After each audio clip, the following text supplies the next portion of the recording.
So this is lecture number 10। अब तक हमने डॉट प्रोडक्ट, क्रॉस प्रोडक्ट और उसके पहले हमने section formula, internal division, external division, mid point formula etcetera, linear combination of vectors and so on सब देखा है।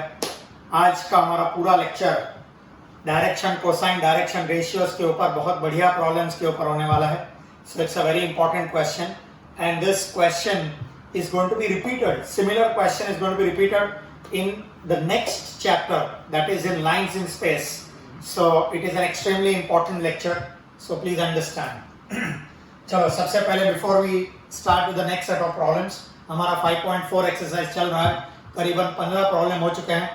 Before we take up the next set of questions, जरा एक नोट जो मैंने पहले भी लिखाया हुआ है जरा फिर से एक बार बताता हूँ। अगर किसी लाइन के ऊपर दो पॉइंट दिए हैं A x1 y1 z1, B x2 y2 z2, then the direction ratios of the line, ये लाइन का direction ratios A B C, direction ratios x2 minus x1, y2 minus y1, z2 minus z1। देखो ये उल्टा भी चलता था, x1 minus x2, y1 minus y2, z1 minus z2 भी चलेगा। They are direction ratios. Please note direction ratios, direction cosine नहीं, direction ratios.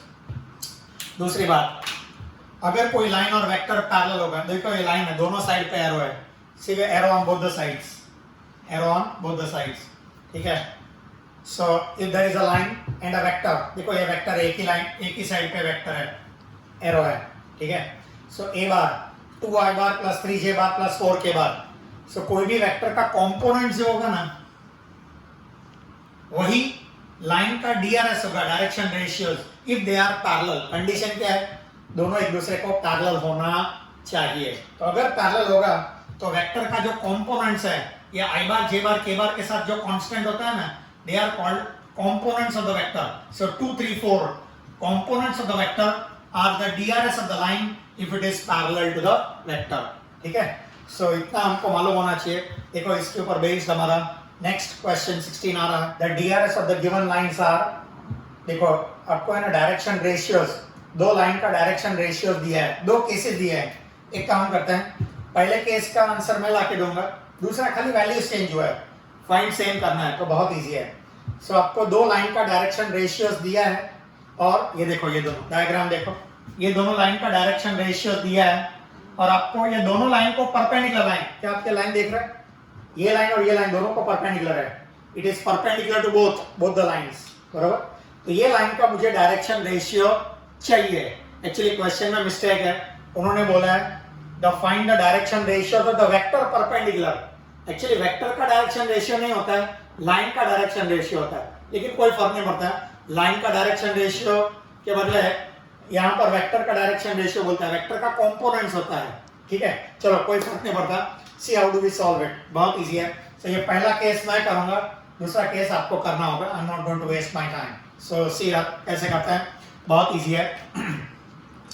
चलो एक काम करते हैं, ये दोनों का डायरेक्शन रेशियो दिया है, ये दोनों का डायरेक्शन रेशियो दिया है। तो अभी एक काम करते हैं, सी व्हाट आई एम डूइंग, मैं इसको पैरेलल एक वेक्टर ले रहा हूं, मेरे घर का ये इसको पैरेलल लिया है और इसको पैरेलल एक वेक्टर लिया है, बराबर। इसको मैं ए बार नाम दे रहा हूं, इसको मैं बी बार नाम दे रहा हूं। ये लाइन को पैरेलल ये है, ये लाइन को पैरेलल, ये मेरे घर का है, ठीक है। अच्छा बोलो, अगर लाइन और वेक्टर पैरेलल होगा तो अभी मैंने एक नोट लिखाया था कि the line and vector are parallel, line का जो डीआरएस होता है वही वेक्टर का कंपोनेंट्स होता है। बोलो बराबर, बोलो ये लाइन का जो डीआरएस है वही वेक्टर का कंपोनेंट हो गया, सही है। बोलो ये बी बार क्या होगा, -3i बार -4j बार प्लस 1k बार। तो देखो ये दोनों लाइन से मुझे ये दोनों वेक्टर मिल गया। अब एक काम करते हैं, ये ए बार है बी बार है, क्या मुझे बता सकते हैं? अगर ये ए बार है बी बार है तो ये दोनों को जो परपेंडिकुलर वेक्टर होगा, perpendicular vector will be A bar cross B bar. मालूम है क्रॉस प्रोडक्ट, मैंने डेफिनेशन बताया था, cross product is a vector which is perpendicular to both A bar and B bar. So ये cross product A bar cross B bar. तो अगर मुझे ये मिल गया, whatever is the answer, so many i bar, so many j bar, so many k bar, जो भी ये answer आ गया, तो इसका जो आंसर आएगा विल नॉट, ये वेक्टर और ये लाइन पैरेलल है, तो ये लाइन का डायरेक्शन रेशियो मिल जाएगा। सो ये आंसर लाने के लिए देखो एक बात बताता हूं, मालूम है क्रॉस प्रोडक्ट कैसे फाइंड करना?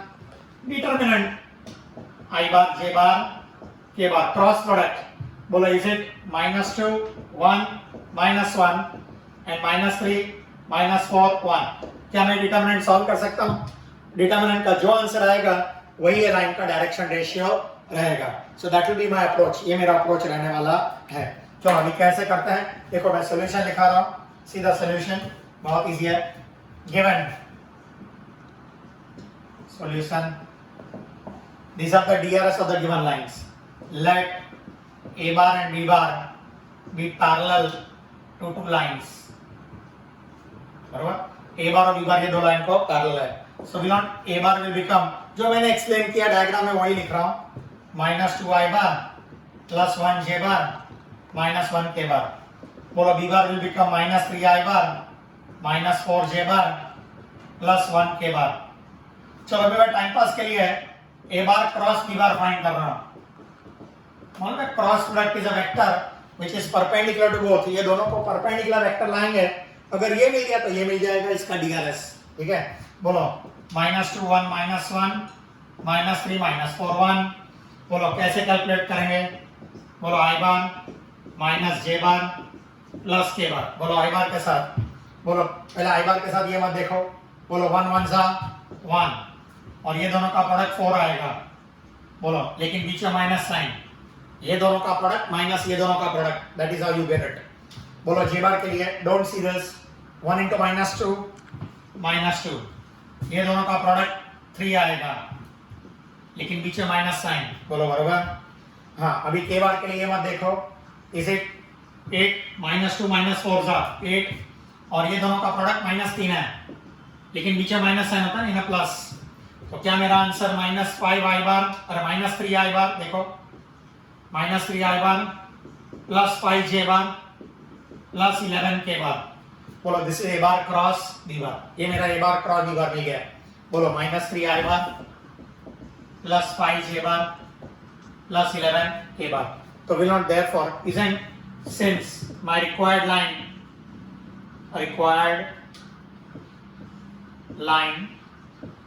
ये जो मेरी रिक्वायर्ड लाइन है इज, ये मेरा ये रेड लाइन है रिक्वायर्ड लाइन है, is parallel to A bar cross B bar, therefore the direction ratios of the required line are -3 5 11।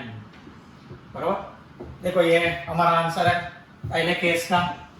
बिल्कुल इसी तरीके से सेकंड केस आपको करना है। अभी देखो ये क्वेश्चन इतना इंपॉर्टेंट है कि मेरे प्लेन्स अरे लाइंस वाला चैप्टर जब मैं स्टार्ट करूंगा ना, इसके बाद वाला चैप्टर, इसके बाद वाले चैप्टर में ये same everything same to same आने वाला है, देख लेना।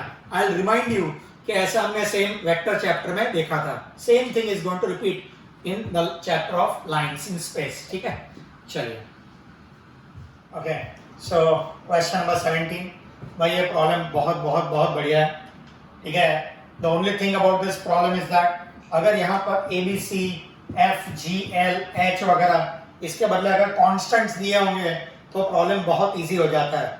And I have done such similar question in earlier my one of the lectures, lecture 6 वगैरह में हमने ये 6 या 7 दो में से एक में हमने एक ऐसा सिमिलर क्वेश्चन देखा है to find out the angle between the two lines given relation between L M and N, ऐसा दो रिलेशन दिया होगा, ऐसा क्वेश्चन हमने पहले दिखा है। लेकिन ये क्वेश्चन थोड़ा अलग है, ये क्वेश्चन बहुत बढ़िया है। देखो मैंने स्टार मार्क किया है, but before we start with this problem, ये प्रॉब्लम स्टार्ट करूं उससे पहले एक खास बात बताता हूं। If the two lines are perpendicular, if the two lines are perpendicular, देखो ये L1 M1 N1 ये इसका डायरेक्शन कोसाइंस है, ये L2 M2 N2 ये इसका डायरेक्शन कोसाइंस है। मालूम है if the two lines are perpendicular, आपको मालूम है L1 L2 plus M1 M2 plus N1 N2 ये 0 होना चाहिए। क्या होना चाहिए? 0। सो L1 L2 plus M1 M2 plus N1 N2 is 0। ठीक है, अभी देखो कैसे लाना, बहुत बढ़िया प्रॉब्लम है, it's a very nice question. देखो कैसे लाते हैं, सी हियर। अब ये रिजल्ट तो हमको मालूम है, ये रिजल्ट हमको पता है। If the two lines are perpendicular ये रिजल्ट हमको बताया, मैंने ये डिराइव भी किया था मेरा थियरम नंबर 3 4 व्हाटएवर, ठीक है। सो उसके अंदर बताया। अब ये रिजल्ट लाना है, देखो इक्वल टू 0, मेरे को भी इक्वल टू 0 लाना है। तो दिस इज सिमिलर, खाली बताने के लिए। अगर मैंने L1 L2 का वैल्यू ये लाया, M1 M2 का वैल्यू ये लाया और N1 N2 का वैल्यू ये लाया, तो विनोद मेरा आंसर आ जाएगा। देखो नॉट एग्जैक्टली ऐसा लाएंगे, लेकिन ऐसा हम सोच सकते हैं L1 L2 का आंसर, M1 M2 का आंसर, N1 N2 का आंसर एंड सो ऑन, ठीक है। चलो एक काम करते हैं, see how do we do it. लो क्या, सबसे पहले ये दो इक्वेशन को मैं साइमल्टेनियसली सॉल्व कर रहा हूं। See we are solving these two equation simultaneously. कैसे?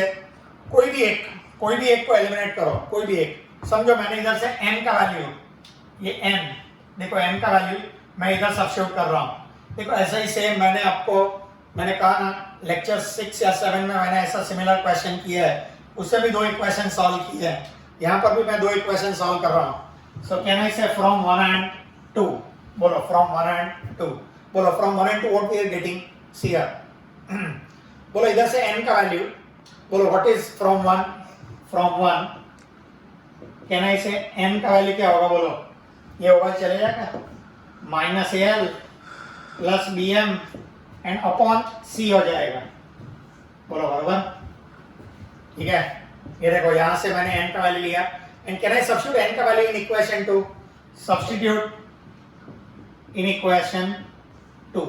देखो ये इक्वेशन 2 में मैं ये सब्स्टिट्यूट कर रहा हूं। देखो थोड़ा सा क्या डेंजरस दिखाई देगा, but can't help it, you have to do it, calculation है थोड़ा सा।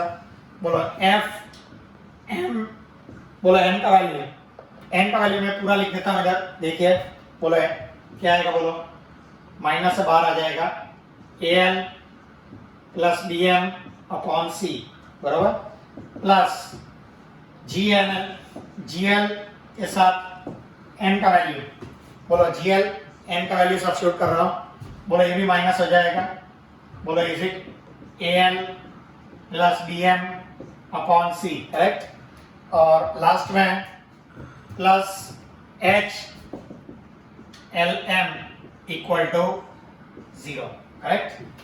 बोलो हाँ, अभी देखो पूरे को c से मल्टीप्लाई कर रहा हूँ, मल्टीप्लाई बाय c, बोलो c से मल्टीप्लाई करेंगे, LCM ले रहा हूँ, it's like taking LCM, multiply by c everywhere. So minus of f, देखो minus of f a lm, बराबर, minus of f b m square, देखो ना f b m square, minus of a g l square, multiply हो जाएगा ये इसके साथ, minus of b g l m, minus of b g l m plus h c और l m equal to 0। पूरे को c से multiply कर दिया, हाँ जी। नाउ कैन आई, ये देखो सब नेगेटिव नेगेटिव नेगेटिव है, एक काम करते हैं सबको ओवर लेके जा रहा हूँ, तो कैन आई से a g l स्क्वायर, देखो ये a g l स्क्वायर, बराबर, a g l square. Now tell me second, बराबर, अभी ये lm वाला टर्म एक साथ ले रहा हूँ, lm, तो can I take all lm terms together, बोलो what is lm terms together, सबका lm टर्म्स दे दो, क्या आ जाएगा, बोलो lm terms minus fa minus ag, नहीं minus bg and plus hc, correct. बोलो ये ले लिया, ये ले लिया, ये ले लिया, ये पहले लिख दिया है। अच्छा ये सब होगा ही लेके गया मैं, I have taken all these terms on that side, so ये प्लस हो जाएगा, ये भी प्लस और ये माइनस, करेक्ट, ये होगा गया, this is gone on that side, okay. और विल नॉट, ये l स्क्वायर ले लिया, होगा गया, ये गया, हाँ प्लस, ये होगा जाएगा तो प्लस हो जाएगा, f b m square equal to 0, ठीक है। So this is like L, देखो AGL स्क्वायर, ये एक सेकेंड डिग्री इक्वेशन जैसा बन गया है, it is called a second degree equation. देखो अभी आगे कैसे सॉल्व करते हैं, देखिए लो क्या, इसमें कोई शॉर्टकट नहीं है, there is no shortcut, method यही है, हाँ जी। अभी जरा देखना, see what I am doing, हाँ जी, मैं पूरे को m स्क्वायर से डिवाइड कर रहा हूँ, किससे डिवाइड कर रहा हूँ, m स्क्वायर से, बोलो m स्क्वायर से डिवाइड करें हम पूरे को, so what we get, divide by m square, तो we not ag l upon m the whole square plus fa, ये प्लस है इधर, प्लस bg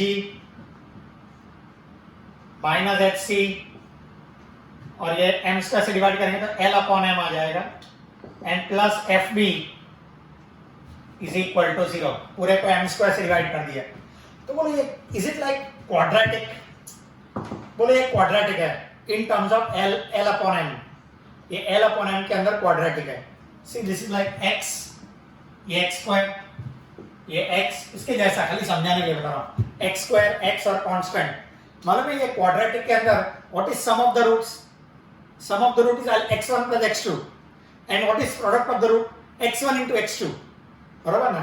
सो एक काम करते हैं, इनके दो रूट्स को मैं L1 upon M1 and L2 upon M2, x और ये x के टर्म्स में होता तो x1 x2 बोला होता, यहाँ पर ये पूरा वेरिएबल है, तो L1 upon M1 is one root and L1 upon L2 upon M2 will be the second root. So we not product of the root, product of the roots, देखो ये अल्फा इंटू बीटा, मालूम है product of the root c by a, c by a, बोलो is it c upon a? What is c upon a? Is it fb upon ag? fb upon ag, बोलो product of the roots, ये मिला fb upon ag, सही है? हाँ, now see here L1 into L2, ये upon, देखो L1 upon M1, L2 upon M2 equal to FB upon AG, बराबर? Now see here, अभी हम कैसे आगे बढ़ते हैं देखो।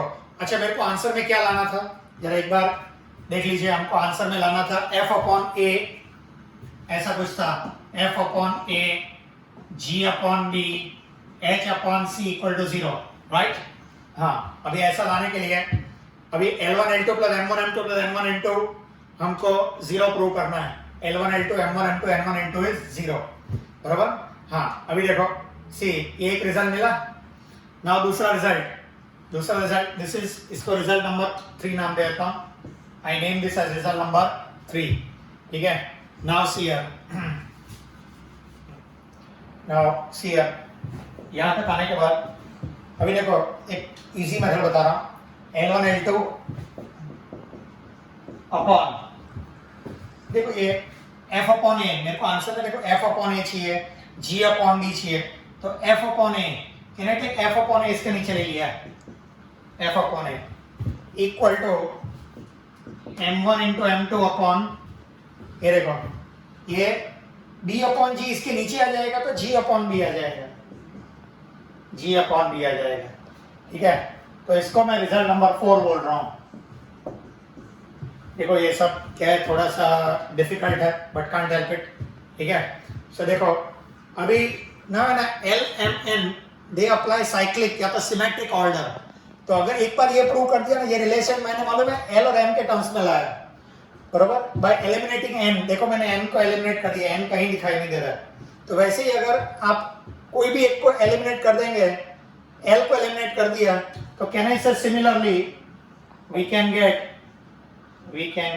similarly M1 upon M2, M1 into M2 upon G by B is equal to N1 into N2 upon H upon C। देखो ये L और M में मैंने रिलेशन लाया by eliminating N, ये रिलेशन में ला सकता हूं by eliminating L, मेरे पहले और दूसरे इक्वेशन में से L वो वापस करने की जरूरत नहीं है। दिस इज रिजल्ट नंबर 5, बराबर? बस हो गया। देखो अभी तो ये इक्वल टू ये है और ये इक्वल टू ये है। नाउ सी हियर, अभी देखो कैसे आंसर आता है। सी हियर, बोलो मैं दोनों को ज्वाइन कर रहा हूं। From 4 and 5 is an L1 into L2 upon F upon A is equal to M1 into M2 upon G upon B is equal to N1 into N2 upon H upon C is equal to, बोलो अभी देखो ये this is equal to this is equal to this, बराबर. ना मालूम है L1 L2 plus M1 M2 plus N1 N2 0 होता है. एक काम करता हूँ, this is L1 L2 plus M1 M2 plus N1 N2, बोलो बराबर, is equal to, ऊपर सबको ऐड कर दिया. See I am applying property of equal ratios. मालूम है हम तीनों को ऊपर ऐड करेंगे तो नीचे भी ऐड कर सकते हैं. ऐसा एसएससी वगैरह में 8 9 वगैरह में देखा होगा. So f upon a plus g upon b plus h upon c, बोलो बराबर. Yes everybody. So L1 L2 plus M1 M2 plus N1 N2. अच्छा, now can I say, ये देखो अभी आगे N1 N2, बोलो अभी है ना. सी देयर इज अ रूल, यहाँ पर ये न्यूमरेटर 0 है और न्यूमरेटर 0 है. अब ये डिनोमिनेटर देखो, ये भी रिजल्ट 0 होना चाहिए.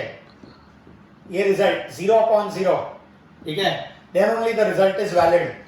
ठीक है.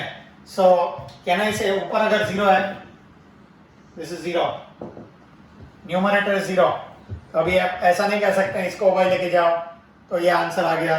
ठीक है. सो हमारा कंडीशन लाने के लिए, if the numerator is 0 we have to equate the denominator as 0. ये डिनोमिनेटर को f upon a plus g upon b plus h upon c equal to 0, ये रिजल्ट आपको लेना होगा इस तरीके से. ठीक है. This is by property of, और या तो एक दूसरा मेथड बता रहा हूँ. See if you have problems with this direct ऐसा लेना, डायरेक्ट अगर आपको पसंद नहीं है तो आपको दूसरा मेथड बता रहा हूँ. अगर इसको आप k ले लिया, this is suppose taken as k, so can I say L1 L2, ये देखो, equal to f upon a times k, बोलो बराबर. L1 L2 इसको वही लिख गया, बराबर. बोलो M1 M2 g upon b times k, N1 N2 h upon c times k, बोलो बराबर. सबको इसको वही लिख गया, इसको वही लिख गया. Now can I say L1 L2 plus M1 M2 plus N1 N2 equal to 0, बोलो ये बोलो ये 0 है. So can I say this plus this plus this, f upon a k, g upon b k plus h upon c k equal to 0, बोलो बराबर. Can I take k common? देखो k common, बोलो is it f upon a plus g upon b plus h upon c equal to 0. So can I say this condition is valid for k equal to 0? Yeah, so this is equal to 0. So I'll get f upon a plus g upon b plus h upon c equal to 0. So it's a very nice question. ये problem इसलिए थोड़ा सा difficult लग सकता है because यहाँ पर values नहीं दिया है. ऐसा वैल्यूज वाला प्रॉब्लम मैंने कहा वैसे 6th या 7th लेक्चर में मैंने कराया है, but if the values are not given and if you want to find out such relation तो it is a bit tricky, थोड़ा सा डिफिकल्ट है, बट देन ऐसे प्रैक्टिस करेंगे तो इट बिकम्स इजियर. ठीक है. This is all about exercise 5.4. इसके अंदर एक प्रॉब्लम 18th क्वेश्चन जो है वो भी ये चैप्टर का नहीं है, it is based on lines in space. So lines in space के अंदर मैंने पहले भी एक प्रॉब्लम बाकी रखा है and this problem, both the problems we'll be doing it along with lines in space. ठीक है. So let us begin with exercise 5.5. But before we start, ये exercise का heading है scalar triple product. देखो आपने डॉट प्रोडक्ट और cross product थोड़ा भी कुछ आपने 11th स्टैंडर्ड फिजिक्स वगैरह में देखा होगा, but this is absolutely new for you. Scalar triple product and there is one vector triple product. हम दोनों के बारे में पढ़ने वाले हैं ये 5.5 एक्सरसाइज के अंदर. पहले स्केलर ट्रिपल प्रोडक्ट, इसके कुछ प्रॉपर्टीज है, देयर आर फ्यू प्रॉपर्टीज. ना सबसे पहले what is scalar triple product? As the name suggest it is a triple product. देखो ये तीन वेक्टर का प्रोडक्ट है. तो पहले देखो a1 i bar, a2 j bar, a3 k bar, b bar, b1 i bar, b2 j bar, b3 k bar, C bar, C1 I bar, C2 J bar, C3 के बार. बोलो क्या ये तीन वेक्टर दिखाई दे रहे हैं? हाँ, ये तीनों वेक्टर का प्रोडक्ट है. Can you see this? ये देखो क्या देख रहे हैं, मैंने एक क्रॉस बनाया, एक डॉट बनाया, यानी एक क्रॉस है एक डॉट है, दोनों क्रॉस नहीं चलेगा, नहीं, दोनों क्रॉस करेंगे तो वेक्टर ट्रिपल प्रोडक्ट बन जाएगा। हमको स्केलर ट्रिपल प्रोडक्ट चाहिए ना, तो एक क्रॉस होना चाहिए, एक डॉट होना चाहिए, एक क्रॉस एक डॉट, फिर पहले कुछ भी चलेगा, पहले क्रॉस बाद में डॉट, पहले डॉट बाद में क्रॉस, लेकिन दोनों क्रॉस नहीं चलेगा, दोनों डॉट नहीं चलेगा। इसको बोलते हैं स्केलर ट्रिपल प्रोडक्ट। ये स्टैंडर्ड टेम्परेचर एंड प्रेशर नहीं है, स्केलर ट्रिपल प्रोडक्ट है, याद रखो, scalar triple product, A bar cross B bar dot C bar. This is, देखो ये तीन वेक्टर का प्रोडक्ट है, इसलिए इसको ट्रिपल प्रोडक्ट कहते हैं। And why it is called scalar triple product, because इसका आंसर स्केलर है। आंसर क्या है, स्केलर है, 1 2 3 5 वगैरह आंसर है। आंसर में आई बार जे बार के बार आता नहीं है। देखो जरा डिटरमिनेंट, आंसर देखो, a1 a2 a3, b1 b2 b3, c1 c2 c3। बोलो ये सब वैल्यूज है, 2 3 5 4 5 6 7 8 9, ये सब वैल्यूज है। बोलो तो डिटरमिनेंट, अगर ऐसा वैल्यूज वाला डिटरमिनेंट सॉल्व करेंगे तो आंसर एक वैल्यू ऐसा कांस्टेंट ही आने वाला है। So therefore the answer is a scalar, इसलिए इसका नाम है स्केलर ट्रिपल प्रोडक्ट। मालूम है क्रॉस प्रोडक्ट का पहला रो आई बार जे बार के बार था, एंड आंसर में आई बार जे बार के बार आता था। that is why it is called cross product vector product. But here because the answer is a scalar, hence it is called scalar triple product. So ये पहला प्रॉपर्टी है, याद रखो। आज के बाद स्केलर ट्रिपल प्रोडक्ट अगर आपको कोई पूछे तो ऐसा तीन वेक्टर बताने का, एक के इधर क्रॉस इधर डॉट लिखो या इधर डॉट इधर क्रॉस, कोई फर्क पड़ता नहीं है। दिस इज फर्स्ट रिजल्ट, ये पहला रिजल्ट है। सेकंड देखो, A bar cross B bar dot C bar. अभी इसमें चलता है, आपने पहले ए बार से चालू किया, फिर B bar C bar, cyclic order में, फिर बी बार से चालू करो, B bar cross C bar dot A bar, cyclic order. Cycle का पैडल आगे मारने का, पीछे मारता है तो चेन निकल जाता है। याद रखो, बी बार के बाद सी बार लिखने का, उल्टा नहीं जाने का, B bar C bar A बार। हाँ, अभी सी बार से चालू करो तो C bar A bar B bar, so you have to go cyclic. This is called A bar B bar C bar. बोलो ऐसे जाने का है, A bar B bar C bar, B bar C bar A bar, C bar A bar B bar. ठीक है, so this is result number 2।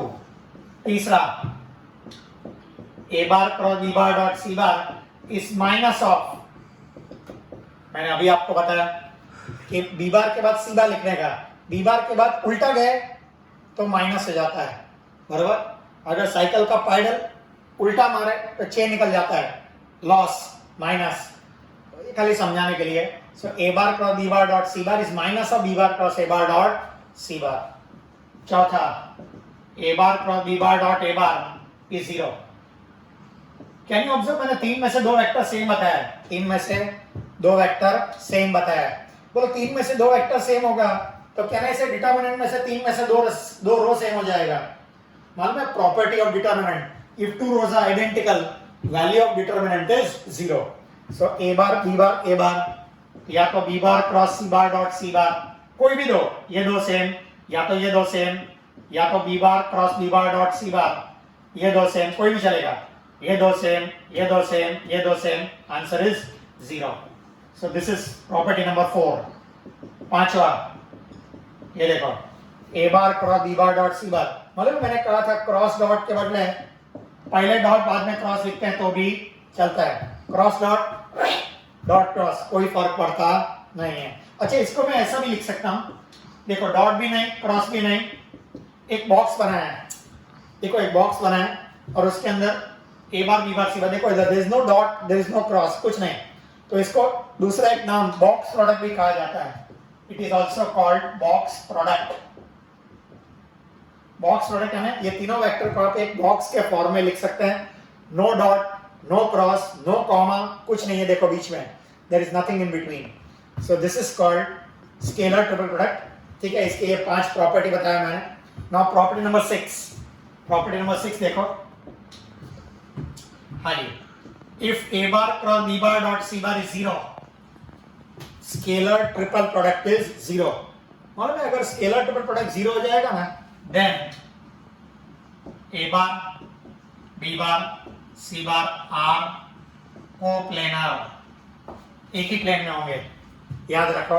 If A bar B bar and C bar are coplanar, if a bar b bar and c bar are coplanar, तो A bar cross B bar dot C bar is 0।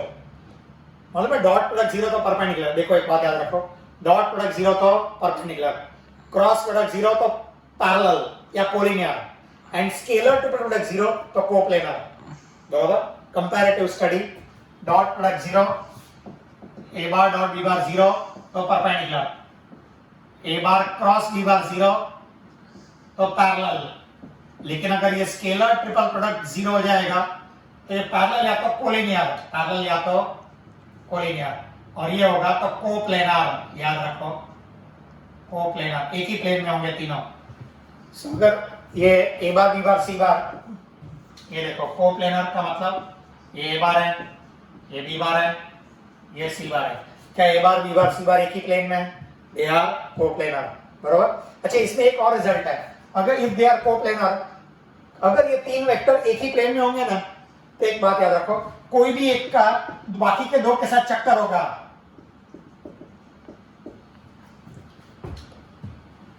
बोलो, अगर कोई ये तीन vector एक ही plane में रहते होंगे तो किसी भी एक का दूसरे दो के साथ चक्कर चला सकते हैं। ठीक है, हाँ, एक का एक के साथ चक्कर होगा तो कोलिनियर, पैरेलल, मैंने पहले भी बताया। एक का एक के साथ चक्कर होगा, देखो एक का एक के साथ चक्कर, A bar is A time B bar तो कोलिनियर, तो कोलिनियर। लेकिन एक का दो के साथ चक्कर तो कोप्लेनर, तो कोप्लेनर। एक का एक के साथ चक्कर कोलिनियर, एक का दो के साथ चक्कर तो कोप्लेनर। ठीक है, so this is result number 6। Now look at result number 7। Okay, so पहला 6 प्रॉपर्टी हो गया। नाउ प्रॉपर्टी नंबर 7, ये एक बढ़िया प्रॉपर्टी है। देखो मैं एक डायग्राम बना रहा हूं, देखो एक पैराग्राम नीचे बताया, बराबर, ABCD, एक पैराग्राम नीचे बताया, एक पैराग्राम ऊपर बता रहा हूं, जरा देखिए। एक पैराग्राम नीचे, एक पैराग्राम ऊपर, बराबर। हाँ जी, अब दोनों के एजेस को ज्वाइन कर रहा हूं, I am joining there edges. एक इधर, एक इधर, एक इधर और एक इधर। ठीक है, ये अंदर की बात है, इसलिए डॉटेड कर दिया। देखो, these are hidden edges, बराबर। हाँ, ABCD EFGH, इसको बोलते हैं पैरेललोपाइपेड। क्या बोलते हैं? पैरेललोपाइपेड। देखो एक पैराग्राम नीचे है, एक पैराग्राम ऊपर है, एग्जैक्ट ऊपर नहीं है, थोड़ा हटेला है। सो एक पैराग्राम नीचे, एक पैराग्राम ऊपर, एंड एग्जैक्ट ऊपर नहीं है, थोड़ा ऐसा है।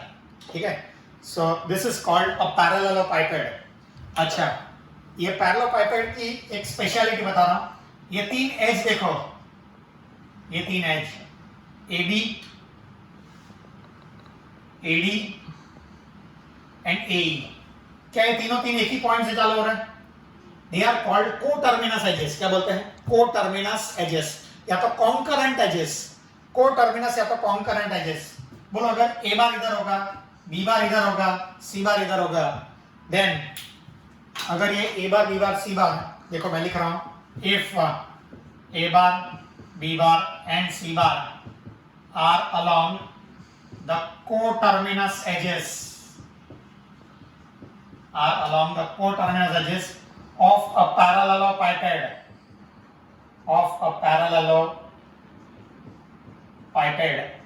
then the volume of parallelepiped, मैं शॉर्ट फॉर्म में लिख रहा हूं PPD।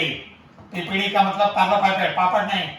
Volume of parallelepiped is equal to A bar cross B bar dot C bar. बोलो, ये volume of parallelepiped is nothing but scalar triple product. देखो इसका proof मैं आगे लेक्चर नंबर, आज हमारा लेक्चर नंबर 10 चालू है, तो लेक्चर नंबर 11 या 12 उसके अंदर मैं इसका ये प्रूफ वगैरह भी आपको बताने वाला हूँ। Temporarily we take this result for granted, इसका यूज हम प्रॉब्लम्स में करेंगे पहले, and then will be deriving it. इसको हम डिराइव भी करने वाले हैं। So look here, A bar cross B bar dot C bar. Now can I say A bar is same as A B bar, AB bar, B bar is same as AD bar, diagram में देखो ना, और C bar is same as AE bar, AE bar, बरोबर। सो volume of पैरेललोपाइपेड का दो formula है, ये भी है और ये भी है। सो प्रॉब्लम्स के अंदर ये फॉर्मूला यूज करने का या ये फॉर्मूला यूज करने का वो जब हम प्रॉब्लम स्टार्ट करेंगे तो बताएंगे. So this is the formula to find out the volume of parallelepiped where A bar, B bar and C bar are along, they have to be along coterminous edges, then only you can find out by this method. बरोबर. ये है formula number 7 and formula number 8. Total 8 he formula है. ये देखो, ये मैंने draw किया है. मालूम है इसको क्या बोलते हैं? लो क्या, A, B, C, D. ये जो मैंने ड्रॉ किया है ना, इसको बोलते हैं ट्रायंगुलर पिरामिड. क्या बोलते हैं? Triangular pyramid. इसका दूसरा नाम है, दिस इज कॉल्ड टेट्राहेड्रॉन. क्या बोलते हैं इसको? टेट्राहेड्रॉन. ट्रायंगुलर पिरामिड या तो टेट्राहेड्रॉन.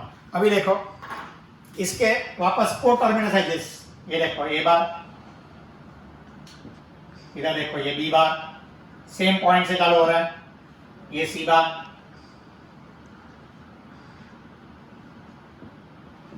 बोलो ए बार, बी बार, सी बार, सेम पॉइंट से चालू हो रहा है.